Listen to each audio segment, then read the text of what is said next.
Hey guys, welcome back to the channel. It's Quinn here, and today we are going to be ranking 6 men in the league. So, there's 31. Before you wonder why there's 31, it's because on the Clippers, there's 2 players there that I had to include both of them, and I'm sure you know exactly who they are. Alright, so let's get straight into this. So, number 31, I have Anthony Simons on the Portland Trailblazers. He's got great potential, but that's really all I have for him. Then 30, I have Alec Burks. He's been pretty good this season, but only 30th. And he's on the Philadelphia 76ers. And then at 29, I have Josh Okogie, whatever that's pronounced.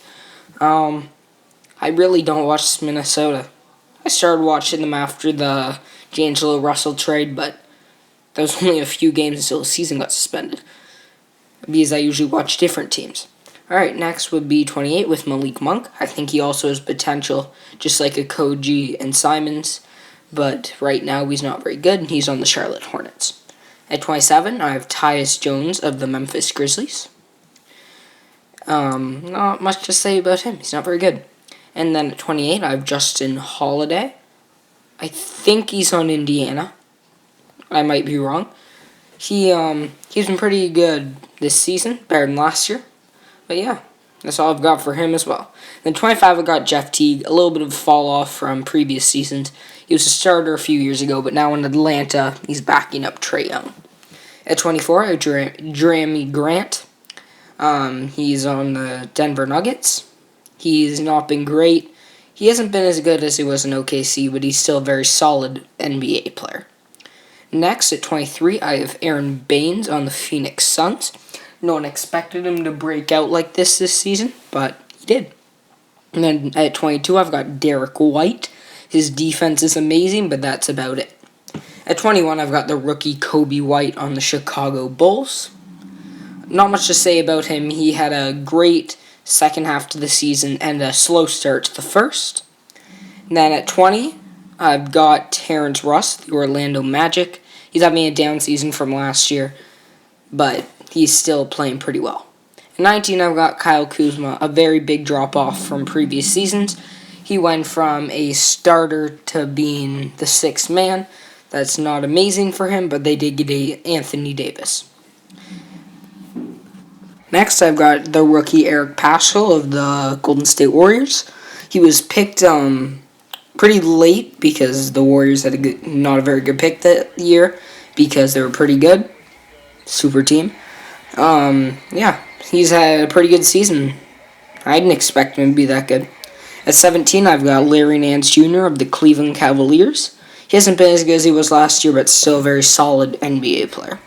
Next, I've got Joe Ingles. He's been playing alright for the Utah Jazz.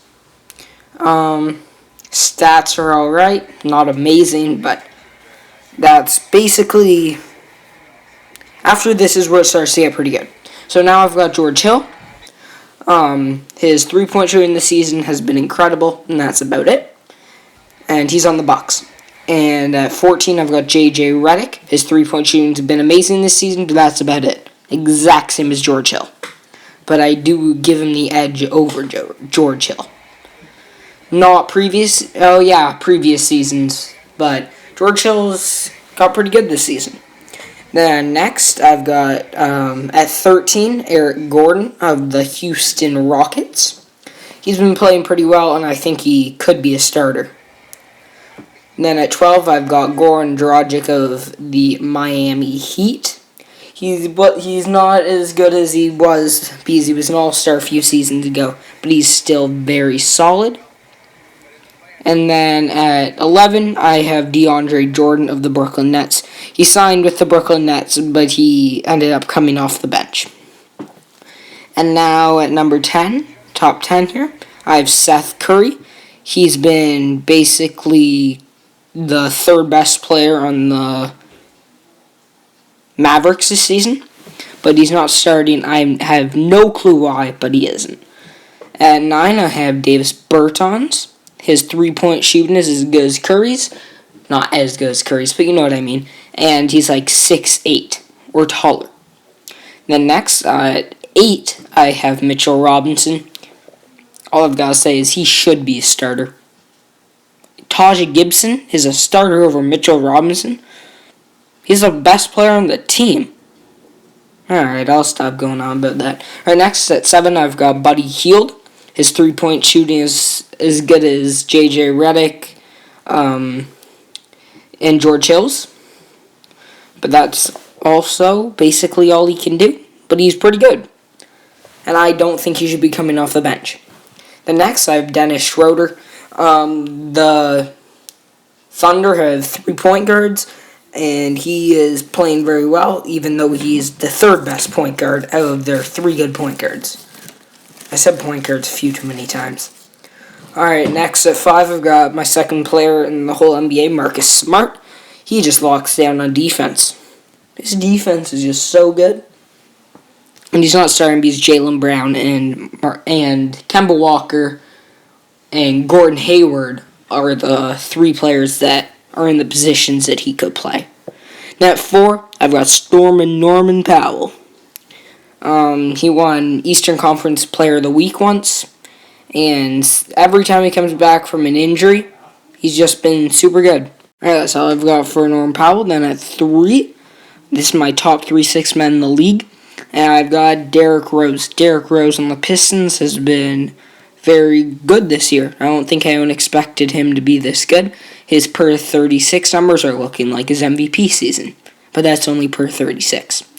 And at 2, I've got Lou Williams. Lou Williams, he was the 6th man of the year like 2 years in a row now, I think, but I don't think he will be this year because his teammate at number 1, Montrezl Harrell, has been even better. Lou Williams and Montrezl Harrell are just so good off the bench. And that is my list. If you disagree with anything, please put it down in the comments below. Thank you so much for watching. Shout out to Bills Robbie for being the first one to comment on my last video. It's been Quinn, and I'm out. See ya!